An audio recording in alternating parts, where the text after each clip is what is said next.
주님께서 천국 티켓이란 제목과 함께 감동으로 주신 말씀을 중심으로 은혜를 나누고자 합니다.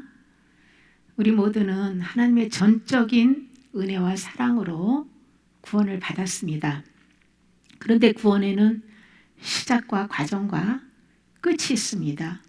처음에는 성령을 선물로 받고 죽었던 영이 살아납니다. 그 다음엔 성령께서 혼의 구원을 이루어 가시고 마지막으로 예수님이 공중 강림하실 때 부활의 몸을 입게 됩니다.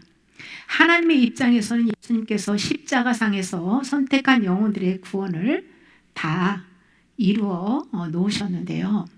그러나 우리 입장에서는 하나님께서 정해놓으신 구원의 과정을 싹이 난 믿음에서 성장하여 알곡이 되는 성화의 믿음으로 계속 자라가야 합니다. 믿음이 자라는 만큼 겉사람은 낡아지고 속사람은 새롭게 변화되는 것입니다. 바울은 예수님을 믿는 자들에게 두렵고 떨림으로 구원을 이루라고 말씀하셨어요. 내 노력으로 구원을 이루는 것이 아니라 말씀을 믿고 반응할 때에 성령께서 이루어 가시는 것이에요. 예수님께서 십자가상에서 다 이뤄놓으신 속죄 은총을 믿음으로 반영하면서 장성한 그 믿음의 분량까지 성장을 해야 천국에 들어갈 수 있습니다. 구원은 예수님께서 홀로 이루어 놓으셨고 성령님께서 그 구원의 은혜를 베풀어 주시기 위해서 우리 마음 안에 오셔서 사십니다. 어느 인간도 마음 안에 성령 하나님이 계시지 않으면 구원받을 수 없습니다. 성령님은 우리의 영을 살려주시고 또 혼과 육의 구원을 이루어 주시기 위해서 우리 안에 오신 것이지요. 하나님은 맹목적으로 우리를 구원하신 것이 아니라 분명한 목적을 가지고 예수님을 통해서 구원을 이루시는 것입니다. 바울은 로마서 8장 29절에서 30절에 우리를 부르신 목적에 대해서 말씀하고 있는데요. 하나님께서 그 아들의 형상을 본받게 하기 위하여 미리 아신 자들을 정하시고 그들을 부르시고 의롭게 하시고 영화롭게 하셨다고 증언합니다. 하나님께서 선택하신 자들을 부르시고 의롭게 하시고 또 영화의 단계까지 계속 성장을 시키신다는 것이에요. 아담이 선악과 먹고 타락하여 하나님의 형상을 잃어버리고 마귀 형상이 된 영혼을 다시 살려서 예수님의 형상으로 회복시키기 위해서 예수님이 십자가상에서 죽으시고 또 성령님을 우리에게 보내주신 것이고요. 그 성령님을 통해서 완전한 구원을 이루시는 그리고 아들의 형상을 회복시키는 것이 하나님의 뜻이라는 것이죠. 로마서 1장 17절에 복음에는 하나님의 의가 나타나서 믿음으로 믿음에 이르게 하나니 기록된 바 오직 의인은 믿음으로 말미암아 살리라 함과 같으니라. 아멘. 하나님께서는 예수님이 십자가상에서 예비하신 속죄 은총을 믿고 반응할 때 구원을 이루어 가십니다. 예수님이 십자가에 죽으셨을 때 하나님의 의가 나타난 것과 같이 우리도 예수님이 십자가에 죽으실 때 나도 함께 죽었다는 그 믿음을 가지고 죄를 직면하며 회개해야만 하나님의 의가 나타난다는 것이에요. 믿음도 성령님이 주시는 것이고 행함도 성령님이 능력을 주셔야 할 수 있는 것이죠. 십자가의 죽음과 부활의 연합도 성령께서 믿음을 주셔야만 우리가 믿고 반응할 수 있는 것입니다. 그러므로 날마다 말씀을 소리내서 충분히 먹고 성령님을 구하고 찾고 두드리는 수고를 해야 합니다. 하나님의 은혜로 거듭난 영이 성령님과 혼의 구원을 이루기 위해서 여러 가지 시험을 당하면서 연단받을 때에 온전히 기쁘게 여기며 인내하라고 말씀하고 있죠. 내가 십자가에 죽어지는 인내를 할 때에 옛 생명이 죽고 새 생명으로 거듭날 수 있다는 것입니다. 살아난 우리 영이 혼의 구원을 이루는 과정에서 어린아이에서 청년의 단계를 지나 장성한 아비로 성장하여서 예수님과 완전한 연합을 이루기 위해서는 우리가 어떤 믿음으로 살아가야 할까요? 이 시간 가장 중요한 6가지만 우리가 나누도록 하겠습니다. 첫째로, 어린아이같이 겸손한 마음으로 말씀을 받고 주만 바라봐야 합니다. 누가복음 18장 17절에 내가 진실로 너에게 이르노니 누구든지 하나님의 나라를 어린아이와 같이 받아들이지 않는 자는 결단코 거기 들어가지 못하리라 하시니라. 아멘. 하나님의 나라는 그 나라의 주인이신 예수 그리스도이시고요. 또 예수님은 말씀이세요. 하나님의 말씀을 어린아이같이 겸손하게 받아들이지 않으면 천국 갈 수 없다는 말씀이에요. 예수님께서 어린아이를 비유로 든 것은요, 어린아이도 원죄가 있지만은 그래도 어린아이가 세상에 때가 묻지 않고 가장 수수하기 때문이에요. 또한 어린아이에게는 자기를 먹이고 양육하는 부모, 특히 엄마가 최고고 전부죠. 엄마의 말은 옳고 그름을 따지지 않고 무조건 믿고 신뢰합니다. 이렇게 어린아이같이 겸손하지, 어린아이같이 우리를 낳으신 하나님, 그분만을 바라다보고 또 주님의 말씀을 100% 믿고 받아들여야 한다는 거예요. 그런데 우리 인간이 어린아이같이 겸손하지 않기 때문에 교만한 자기의 마음과 행실을 부인해야 된다는 거예요. 나를 부인하지 않으면 하나님의 말씀을 받아들일 수가 없다는 것이에요. 어린아이는 자기가 누군지 모르기 때문에 부모를 전적으로 신뢰하고 바라다 봅니다. 이와 같이 우리도 타락한 나를 보지 말고 매순간 나를 부인하고 주님만을 바라다보고 의뢰해야 한다는 거예요. 자기를 바라다보는 사람은 매일 넘어지지만 나를 부인하고 주님만 믿고 바라다보는 사람은 넘어지지 않습니다. 주님이 붙잡고 계시기 때문이에요. 자아가 강할수록 자기에게 집착하고 자아를 포기할수록 주님을 바라다봅니다. 그러므로 매 순간 우리는 나를 포기하고 주님만을 바라다보는 훈련을 해야 돼요. 하나님의 말씀 앞에 내 생각과 뜻을 내려놓고 단순하게 믿고 받아들이는 사람이 진리의 실제를 경험할 수 있는 것이에요. 하나님의 나라는 인간의 머리로는 이해할 수 없고요. 오직 예수 그리스도 안에서 믿음으로만 알고 경험할 수 있습니다. 하나님의 말씀은 내가 먼저 눈으로 보고 경험하고 믿는 것이 아니고요. 어린아이같이 믿고 반응할 때 경험되어지는 거예요. 성령의 나타남을 경험하는 데 있어서 가장 중요한 것이 자기를 부인하는 겸손입니다. 겸손은 하나님 앞에서 나라는 자를 포기하는 거예요. 광야의 그 떨기나무 불꽃 안에서 나타나신 하나님께서 모세에게 내가 선 곳은 거룩한 땅이니 내 발에서 신을 벗으라고 하셨어요. 또 여호수아가 광야 40년을 마치고 요단강을 건너서 이제는 그 모세가 여호수아에게 바톤을 넘겨주죠. 모세는 율법을 상징하기 때문에 가나안 땅에 들어갈 수 없어요.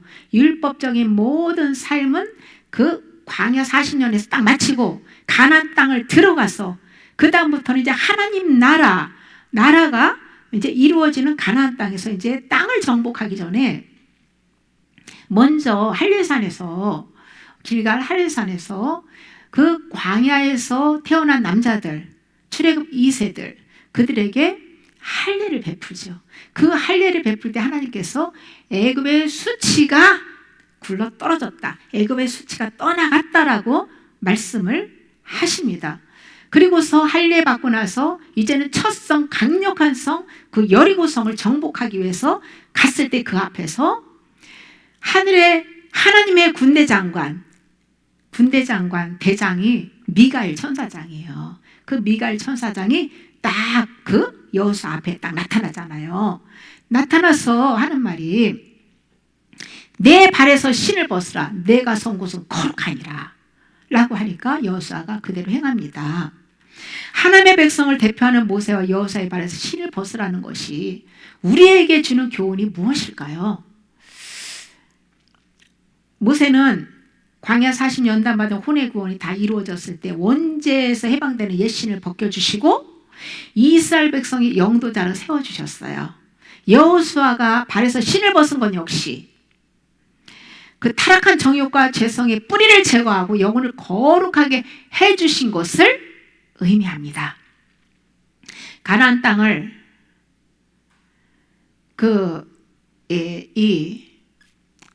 정복하기 전에 먼저 죄 문제를 다 해결해 주시고, 그러므로 해서 그 다음부터 누가 싸워주시냐? 하나님이 싸워주시겠다는 거예요. 다 이뤄놓은 승리, 그것을 하나님이 싸워주심으로써 우리가 경험하게 되는 그런 부활 생명을 아주 풍성하게 경험하는 그런 곳이 가나안 땅이지요.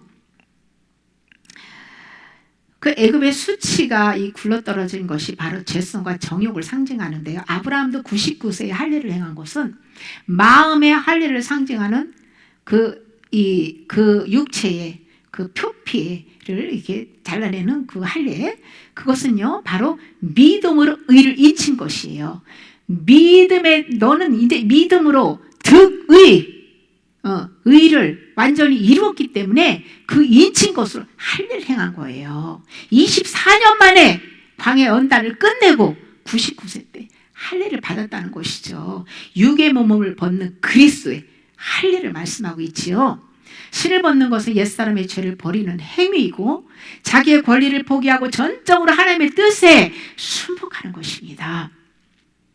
자의 신을 벗고 복음의 신을 신어야 하나님께서 원수를 무찔러 주시고 하나님 나라를 회복시켜 주십니다.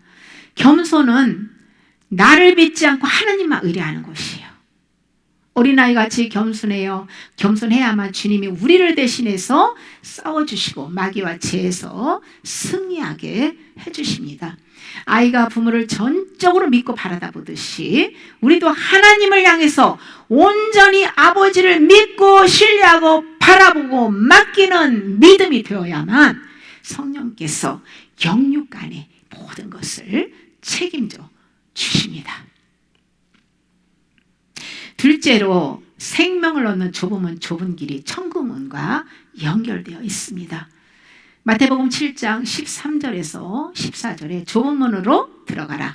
멸망으로 인도하는 문은 크고 그 길이 넓어 그리로 들어가는 자가 많고 생명으로 인도하는 문은 좁고 길이 협착하여 찾는 자가 적음이라고 했어요. 천국 가는 길은 좁으면 좁은 길이고 지옥 가는 길은 넓으면 넓은 길입니다. 넓으면 넓은 길은 어둠의 길이에요. 죄로 넘어져도 그 어둡고 캄캄하기 때문에 이 영혼이 캄캄하고 어둡기 때문에 내가 무엇 때문에 걸려 넘어지는지조차 깨닫지를 못하는 거예요. 영이 구원받고 성령을 마음에 모셨는데도 불구하고 자신이 여전히 주인의 자리에 앉아서 세상을 사랑하고 돈을 사랑하고 자아가 원하는 대로 본성으로 산 이 길입니다. 꿈에서 어느 분의 이 등을 보았는데요. 그 등이 그냥 짐승털로 다 덮였어요. 새카맣게 이렇게 기른 짐승털로. 그러니까 속이 짐승과 같아요.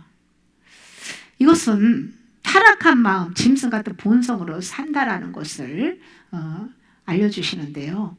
털 하나 뽑아버리는 것이 아담의 소유를 버리는 회개예요. 짐승의 털을 뽑아낸 곳에 생명의 말씀을 심어야 되거든요. 마음에서 아담의 소유를 다 버려야만 짐승 같은 이 자가 죽어나가고 예수님의 인격으로 변화될 수 있는 것입니다. 좁으면 좁은 길은 빛의 길입니다. 마음의 눈이 열린 사람들이 들어가는 길이고요. 어린아이같이 말씀을 받고 믿음의 반응을 하는 자들이 들어가는 그 좁은 문이고 좁은 길이에요. 자기를 포기하는 길, 고난의 길, 나의 권리, 육신의 생각을 내려놓고 하나님의 뜻에 가는 길이에요. 주님의 뜻에 순종하는 이 길이 천국과 연결되어 있습니다. 그러면 어떻게 생명을 얻는 좁은 길로 걸어갈 수 있을까요? 아담으로부터 물려받은 혼적 생명을 날마다 죽여야 돼요. 성령을 의지하고 주님의 말씀 앞에 나를 폭정시켜야 합니다. 내 힘으로 하는 게 아니라 내 힘 빼고 나는 연약하고 추한 죄인의 이 모습 이대로를 인정하고 내 뜻 포기하고 하나님의 뜻대로 바뀌어야 합니다. 내가 예수님과 함께 죽었다는 믿음의 선포와 함께 죄에 대해서 죽은 자로 반응해야 돼요. 자가 살아있을 때 귀신이 역사하고 죄에 넘어지는 거예요. 좁은 길은 내가 손해보고 희생하며 세상과 반대로 사는 겁니다. 세상을 거슬려서 세상과 구별되고 거룩하게 사는 길이에요. 좁은 문은 의의 문이고 양의 문이신 예수 그리스도를 상징합니다. 누구든지 예수 그리스도를 믿고 그 안으로 들어가지 않으면 구원을 받을 수 없어요. 예수님은 넓은 길에 다니지 않으시고 좁은 길로 다니세요. 그래서 넓은 길에서 예수님을 찾으면 광명의 천사를 만나게 되고 미혹당하게 되는 거예요. 예수님의 모습을 한 광명의 천사가 나타난다는 것이죠. 좁은 길은 자기를 부인하고 자기 십자가를 져야만 갈 수 있는 길입니다. 아담의 모든 소유를 다 끌어안고는 그 길을 절대 갈 수 없어요. 다 내려놓고 십자가나 지고 믿음으로 가면서 믿음으로 주님이 주신 거 공급받고 먹고 살며 가는 길이에요. 예수님께서 구원받기 위해서는 좁은 길로 들어가기를 힘써라. 들어가고 싶어도 들어가지 못하는 자가 많다 라고 말씀하셨어요. 셋째로 아담의 소유를 팔고 예수님의 생명과 연합해야 합니다. 마태복음 13장 44절에서 46절에 천국은 마치 밭에 감추인 보화와 같으니 사람이 이를 발견한 후 숨겨두고 기뻐하며 돌아가서 자기의 소유를 다 팔아 그 밭을 사느니라. 또 천국은 마치 좋은 진주를 구하는 장사와 같으니 극히 값진 진주 하나를 발견하며 가서 자기의 소유를 다 팔아 그 진주를 사느니라. 아멘. 밭에 감춰진 보화와 값진 진주를 사기 위해서는 자기의 소유를 다 팔아야 합니다. 자기는 죄성과 타락한 정욕과 결점, 즉 옛사람인 아담의 생명이에요. 아담의 생명을 다 죽이는 것은요, 내가 죽는 거예요. 보화와 진주는 예수님의 생명을 상징하는데요. 예수님의 생명은 곧 예수님의 생명의 말씀이지요. 이 말씀은 세상에 그 어떤 것을 주고도 살 수 없는 보물이기 때문에 아무도 발견할 수 없도록 깊이 감춰 놓았어요. 보화와 값진 진주를 어떤 사람이 발견할까요? 어린아이 같이 예수님만 바라다보고 예수님을 사랑하는 사람들입니다. 예수님의 신부가 되기 위해서 자기의 모든 것을 아낌없이 바치는 자들에게 그 보화를 발견하게 해주세요. 이런 사람들에게 하나님이 정한 시간이 되면 마음의 눈을 열어서 보화를 발견하게 하시고 지혜와 계시의 영으로 성경 비밀을 깨달아 알게 해주십니다. 이때부터 본격적으로 보화와 진주 대신 예수님의 생명과 연합하기 위해서 자아의 소유를 버리는 회개를 합니다. 이때부터 자기 부인의 삶을 살게 되는 거예요. 보화를 발견하기 전에는요, 자기 부인이 안 됩니다. 그냥 자기 중심이에요. 모든 것이. 소유도 안 내려놓습니다. 그저 하나님께 기도해도 내가 원하는 대로 해달라고 기도하지 하나님 뜻대로 나를 포기하는 기도를 하지 않아요. 그래서 눈이 열리게 해달라고 우리는 기도해야 돼요. 예수님께서 누가복음 14장 33절에 누구든지 자기의 모든 소유를 버리지 아니하면 능히 내 제자가 되지 못하리라고 하셨어요. 하나님의 은혜로 영이 구원받았지만 예수님의 생명과 혼이 연합되는 것은 내 안에 옛사람의 죄와 탐욕을 버린 대가로 사는 것입니다. 옛사람의 소유를 버려야 예수님과 하나로 연합할 수 있습니다. 이때부터 나는 없고 내 안에 그리스도가 사는 것이에요. 자아의 소유를 버린 만큼 눈이 밝아지고 마음의 땅에 생명의 말씀이 심어지고 싹이 나고 자라서 꽃이 피고 성령이 열매를 맺는 것입니다. 마음 안에 아담의 소유를 버리지 않으면 절대 우리는 변화될 수 없어요. 신앙의 연륜, 종교 어떤 행위로 변화되는 게 아니고요. 믿음으로 자아를 십자가 죽음에 넘길 때 변화되는 것이에요. 성령 받고 광야 교회로 나와서 꾸준히 옛 생명을 죽음에 넘기는 믿음의 반응을 해야만 그 대가로 성령이 통치하는 하나님 나라가 세워지는 것입니다. 넷째로 천국은 하나님의 뜻대로 행하는 자들이 들어갑니다. 마태복음 7장 21절에 나더러 주여 주여 하는 자마다 다 천국에 들어갈 것이 아니요 다만 하늘에 계신 내 아버지의 뜻대로 행하는 자라야 들어가리라 했어요.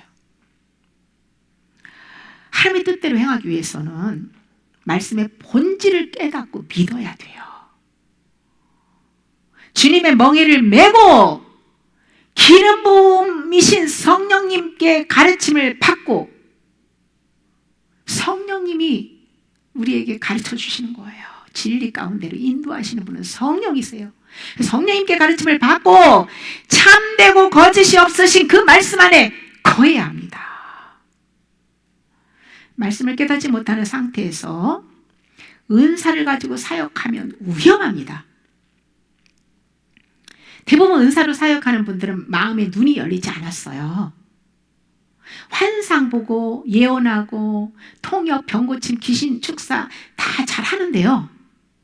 실제 그 성경 말씀 안에 감춰진 비밀은 깨닫지 못합니다. 마음의 눈이 열리게 하는 키는 주인의 자리를 바꾸고 마음 안에 온갖 탐욕을 버리는 회개를 하고 그 자리에 살아 역사하는 하나님의 말씀을 심어야 되는 거예요. 은사를 주신 목적도 감춰진 부활을 발견하고 자기의 소유를 다 팔아서 부활이신 예수님의 생명과 연합하라고 주신 것인데 이것을 깨닫는 사람이 별로 없는 것 같아요.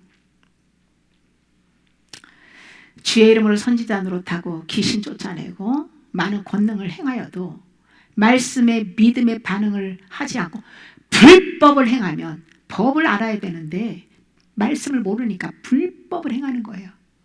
그러므로 해서 결국은 버림당한다는 거예요. 하나님의 뜻을 행하기 위해서는 먼저 내 뜻을 포기하는 십자가 져야 합니다. 하나님의 생각과 길은 우리의 생각과 길과 정반대라고 말씀하고 있어요. 그래서 부인해야 되는 거예요, 나를. 하나님의 뜻을 알고 내가 지켜 행하기 위해서 어떤 결단하고 노력해서 되는 게 아니고요. 우리 힘으로 능으로 안 되고요. 성령으로만 가능합니다. 그러면 어떻게 해야 할까? 어떻게 하라는 것일까? 그것은요, 성령님께 내 자리를 매 순간 내드리고 하나님의 말씀에 믿음의 반응을 하면 성령께서 나타남을 경험하는 거예요. 되어지는 은혜를 경험하는 거예요.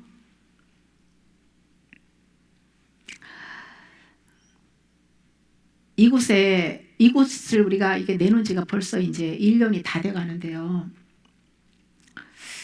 사람들이 여러 차례 와서 보고 참 좋다고 하고 가긴 했는데 아직까지 계약은 되지 않았어요. 제가 이번 작정기도 하면서 이 문제로 좀 이렇게 답답해서 하나님께 이렇게 기도하면서 좀 물어봤는데요. 주님께서 때와 기한은 아버지께 있다. 너는 주님의 오실 날이 가까우니 주님의 오실 날을, 그것을 주님을 오실 날을 준비하라 라고 말씀을 주셨어요. 그래서 제가 회개와 하나님의 말씀을 내 마음 안에 새기는 그 일에 더 집중을 해야 되겠다.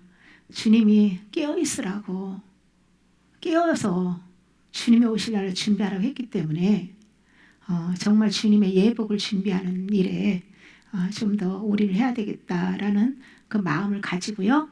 또 내려놨어요. 제 마음 안에서 주님 뜻대로 하시옵소서. 언제 빠질지 알 수 없지만 가장 좋은 시간에 가장 준비가 됐을 때 주님이 인도할 것임을 믿고 그냥 마음에서 내려놓았습니다. 날마다 자기 부인의 십자가 지고 사는 것은 하나님의 뜻 앞에 내 뜻을 포기하고 내가 죽는 것이고요. 이때 바로 인내가 필요합니다. 인내의 훈련을 많이 시키시는 것 같아요. 다섯째, 열매를 맺어야 천국 곳간으로 들어갈 수 있습니다. 마태복음 21장 43절에 그러므로 내가 너에게 이르노니 하나님의 나라를 너희는 빼앗기고 그 나라의 열매 맺는 백성이 받으리라고 했어요. 예수님을 진짜 믿으면 가치관이 변화되고요. 마음과 행실이 변화된 열매가 나타납니다. 믿음에는 내가 믿는 믿음과 성령이 부어주시는 아들의 믿음이 있어요. 대부분이 내가 믿는 믿음으로 믿거든요. 나를 부인하고 성령이 주시는 아들의 믿음으로 믿어야만 그 믿음이 진짜 믿음이고 그 믿음에는 행함이 따르고 열매가 주어지는 거예요. 내가 믿는 믿음으로 종교 생활하는 사람들은 성령이 열매를 맺을 수 없어요. 그러므로 회개하고 성령으로부터 믿음의 선물을 받고 살아있는 말씀으로 우리는 거듭나야 합니다. 매 순간 옛사람이 예수님과 함께 십자가에 죽었다는 것을 믿고 자기를 포기하고 주인의 자리를 내어드려야 합니다. 우리의 믿음은 열매로 증명하는 것이에요. 믿음이 자라면 반드시 성령의 열매가 나타나게 되어 있습니다. 열매 없는 무화과 나무를 저주한 것도 열매를 맺지 못하는 영혼은 결국 버림당한다라는 것을 교훈해 주는 거예요. 예수님께 붙어있는 포도나무의 가지라면 반드시 열매를 맺게 되어 있습니다. 그런데 어떻게 내가 주님께 붙어있는, 어떻게 붙어있을까 가지가? 이것은 믿음인데요. 나의 생각과 뜻을 포기하고 예수님의 말씀과 연합해야 되는 거예요. 열매도 진짜와 가짜가 있죠. 진짜는 속사람이 예수님의 인격으로 변화된 것이고요. 가짜는 속은 바뀌어지지 않았고 겉만 사람들 앞에 아름답게 보이기 위해서 포장하고 외식하는 거예요. 가짜는 시간이 지나면 정체가 폭로됩니다. 그러나 진짜는 시간이 갈수록 더 성숙하고 아름다운 열매를 맺습니다. 진짜 열매는 내가 십자가에 죽어질 때 부활 생명에서 맺어지는 것이에요. 진짜 열매는 성령께서 가르쳐 주신 말씀을 믿고 순종하는 것에서 맺어지는 것입니다. 성령으로 말씀 하나하나와 연합하여 선을 행하는 것들이 천국 곳간에 들어갈 진짜 열매라는 것입니다. 여섯째, 천국은 그리스도의 예복을 입은 자가 들어갑니다. 마태복음 22장 1절에 14절에 보면 임금이 혼인잔치에 청함받은 사람 중에 예복을 입지 않고 들어온 한 사람의 애를 향해서 저 사람의 손발을 묶어서 바깥 어두운 데 내 던지라고 했는데요. 이것은 예복을 입지 않고는 천국에 들어갈 수 없다라는 것을 교훈해 주는 거예요. 예복은 그리스도의 그 옷, 즉 흰옷인데요. 이것은 육신의 몸을 벗는 것입니다. 육신은 죄성과 정욕과 타락한 정욕, 결점, 아담의 생명을 받은 옛사람을 말하죠. 그 옛사람이 완전히 십자가에 죽어야 그리스도의 예복을 입을 수 있다는 것입니다. 계시록 3장 4절에서 5절에 4대의 그 옷을 더럽히지 아니한 자 몇 명이 내게 있어 흰옷을 입고 나와 함께 다니리니 그들은 합당한 자인 연고라. 이기는 자는 이와 같이 흰옷을 입을 것이요 내가 그 이름을 생명책에서 결코 지우지 않고 그 이름을 내 아버지 앞과 그의 천사들 앞에서 시인하리라 말씀하고 있잖아요. 이기는 자는 흰옷을 입고 생명책에서 이름을 지우지 않겠다. 생명책에서 이름을 지우지 않겠다라는 말씀은 생명책에서 이름이 지워질 수도 있다라는 거예요. 하나님께서 모세에게 누구든지 내게 범죄하면 생명책에서 그 이름을 지우리라고 말씀하셨잖아요. 근데 이기는 자는 이제 완전히 그 흰옷을 입고 그 이긴 자가 되면 이제 더 이상 그 버림당하지 않고 완전히 구원이 보장됐다라는 거예요. 이 앞구절에서 사대교회 목회자는 흰옷을 입지 못했습니다. 그러나 그 교회 성도 중 몇 명은 흰옷을 입고 주님과 함께 동행한다고 말씀하고 있는 거예요. 그러니까 모든 사람이 다 흰옷을 입는 것은 아니죠. 사대교회 목회자는 흰옷을 못 입었습니다. 성도보다 목회자가 더 문제네요.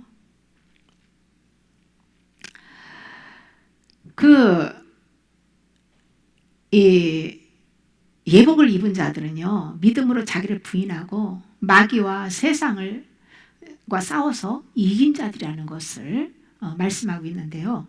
옛사람이 십자가에 완전히 죽고 부활 생명으로 사는 그리스도인은 더 이상 마음으로 죄를 짓지 않습니다.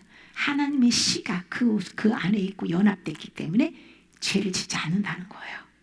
흰옷을 입고 이긴 자가 된 성도이 예수님이 공중 강림하실 때에 신부로 휴거되는데요. 성경은 휴거 성도를 명확하게 말씀하고 있는데도 막연하게 교회 전체가 휴거될 것으로 그렇게 오해하고 있는 분들은 깨어나야 될 줄 믿습니다.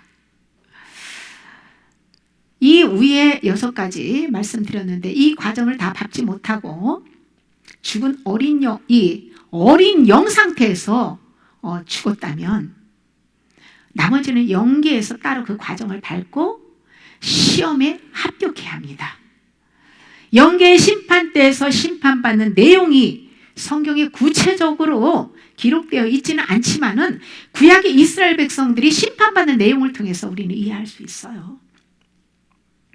고린도서 10장 1절에서 11절에 보면 출애굽한 이스라엘 백성들이 악을 즐겨하고 우상숭배하고 음행하고 주를 시험하고 원망함으로 하나님께서 다소를 기뻐하지 않고 그들을 멸했다라고 기록합니다. 바울은 이스라엘 백성들에게 일어난 사건은 본보기가 되어서 말세를 만나 우리를 깨우치기 위하여 기록했다라고 증언합니다. 이스라엘 백성들이 우리 거울로 사는 거예요. 출애굽하여서 광야로 나온 이스라엘 백성들처럼 예수님 믿고 교회 안으로 들어가서 신앙생활하는 교인들이 죄를 회개하지 않으면 버림당할 수 있다는 걸 보여주는 거예요. 성경에 기록된 사건은 영계에서도 그대로 반영됩니다. 성경을 육신이 사는 이 세상에만 초점을 맞춰서 해석하면 영적 무지예요. 왜냐하면 하나님은 영이시고 우리도 영적 존재이기 때문이에요. 하나님께서 선택한 백성들을 구원하기 위해서 십자가상에서 속죄 은총을 준비해 놓으셨는데요. 그것을 믿음으로 반응하며 하나님께서 정해놓으신 구원의 과정을 밟아야 합니다.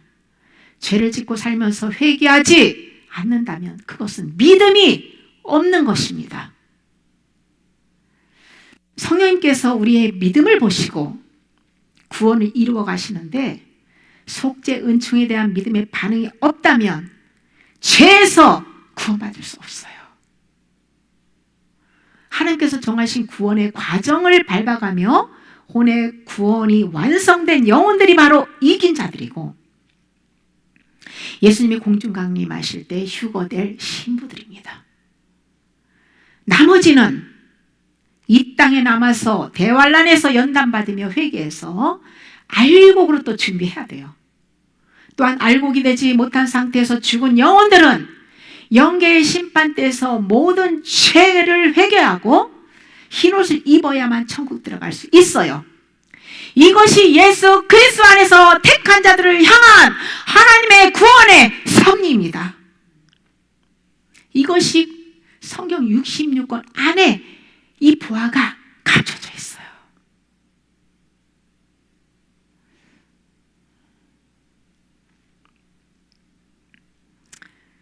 진리를 모르기 때문에 그냥 아무렇게나 내 마음대로 막 살게 따갔다고 대충 살다 그냥 신나게 죄 짓고 그냥 죽기 전에 예수님 믿습니다, 구원받았다고 곧장 천국. 그건 하나님이 공의라는 것을 빼야 돼요. 그러니까 우리가 이렇게 열심히 예수님 믿을 필요도 없어요. 그렇다면 저부터 이렇게 안 삽니다. 그러면 나도 세상을 적당히 즐기며 살지. 하나님은 사랑이시지만 공의 하나님이라는 걸 우리는 잊어서는 안 돼요. 그러면 성경 66권이요 모순이 하나도 없어요. 너무나 기가 막히게 퍼즐이 맞고 완벽한 진리예요. 그런데 하나님께서 왜 세상 임금을 이 마귀를 세웠을까요? 이 사단이 없으면 좋겠는데 사단이 없으면 우리 죄를 안 져요. 사단 때문에 죄를 짓잖아요. 근데 세상 임금을 세운 목적이 있습니다. 출애굽기 9장 16절에 내가 너를 세웠으면 나의 능력을 내게 보이고 내 이름이 온 천하에 전파되게 하려 하였음이니라 고 말씀하고 있죠. 바로는 세상 임금 마귀를 상징해요. 마귀를 세운 것은 하나님의 능력을 나타내고 하나님의 이름을 온 땅에 전파하기 위함이라는 거예요. 마귀도 하나님의 뜻을 이루기 위해서 사용하는 도구라는 거예요. 하나님의 능력은 언제 나타납니까? 내가 가장 약할 때, 내 자의 힘을 빼고 겸손하게 하나님만 의뢰할 때, 주님이 짠 성령님이 나타나셔서 마귀를 멸하시고 우리에게 더 큰 믿음을 주시죠. 그래 마귀가 마음과 환경과 가까운 사람을 통해서 역사할 때 바로의 마음을 강팍하게, 한 분은 하나님이세요.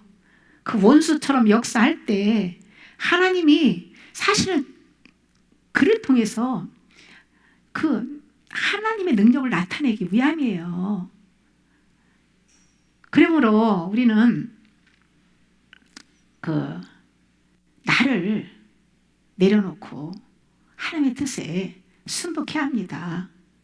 주님만 믿고 신뢰하고 의지하고 전폭적으로 맡길 때에 하나님의 능력이 나타나서 마귀를 멸해주시고 우리의 믿음은 더 높고 깊고 넓고 길이와 높이와 전부 다 그냥 이 믿음의 마음의 땅이 온유하고 겸손한 이 마음의 땅이 점점 넓어지면서 하나님 나라가 세워지는 거예요.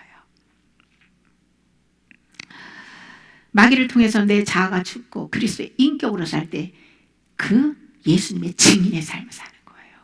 증인. 하나님이 이렇게 기도했더니 뭐 축복을 줬다, 뭐 하나님이 어떤 은사를 줬다, 이런 것보다 아니 병이 고침받으면 내가 변화돼야죠. 네? 하나님이 어떤 문제를 해결했으면 내 인격이 바뀌어져야죠. 바뀌어진 인격 예수님을 전해야지 무슨 뭘 간증합니까? 뭘 간증해요? 저는 간증 잘 안 봐요. 저도 진리를 몰랐을 때는 저를 자랑하고 은사 뭐 그냥 쓸데없는 간증을 해서 내 얼굴을 세우고 나타내려고 했죠.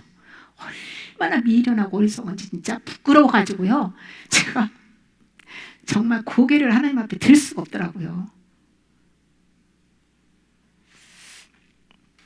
몰라서 그렇죠. 몰라서. 하나님께서 선택받고 끝까지 예수님을 믿고 성령의 인도를 받는 모든 사람들은요, 결과적으로 구원은 받았어요. 그런데 하나님이 정하신 그 과정을 통과하는 일만 남은 거죠. 성령으로 하나님이 허락하신 믿음의 테스트를 받아가면서 옛사람의 마음과 행실, 옷을 다 벗어야 됩니다.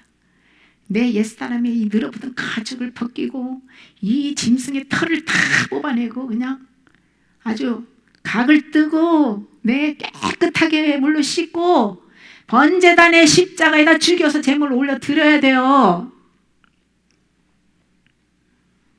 그런데 이때 우리에게 필요한 것은 말씀과 기도입니다. 바울은 하나님의 말씀과 기도로 거룩하여진다고 말씀하셨거든요. 그래서 성령께서 거듭난 영과 혼의 구원을 이루기 위해서는 말씀의 빛으로 해서 내 속에 감춰진 이 마귀의 형상, 타락한 부패하고 타락한 내 이 안에 있는 모든 이 탐욕과 죄들을 다 보고 깨닫고 버리는 회개를 해야 돼요. 그리고 말씀을 또 알아야 성령으로 하나님께 합당한 기도를 드릴 수가 있잖아요.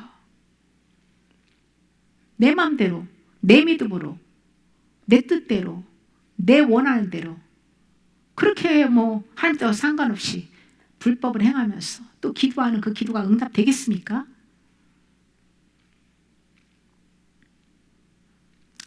진리를 알고 그 말씀에 비답해 어두운 마음과 행실을 버리는 회개로 정결하고 거룩하게 되어야만 천국 티켓을 받고 영광의 나라로 들어가서 영생을 누릴 수 있는 것입니다.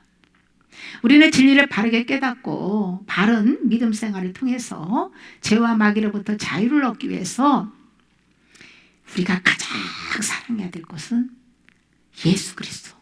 예수 그리스도는 말씀입니다. 말씀을 충분히 먹고 마음에 새기고 모든 삶의 모든 순간순간 성령의 음성에 민감하게 반응해야 됩니다.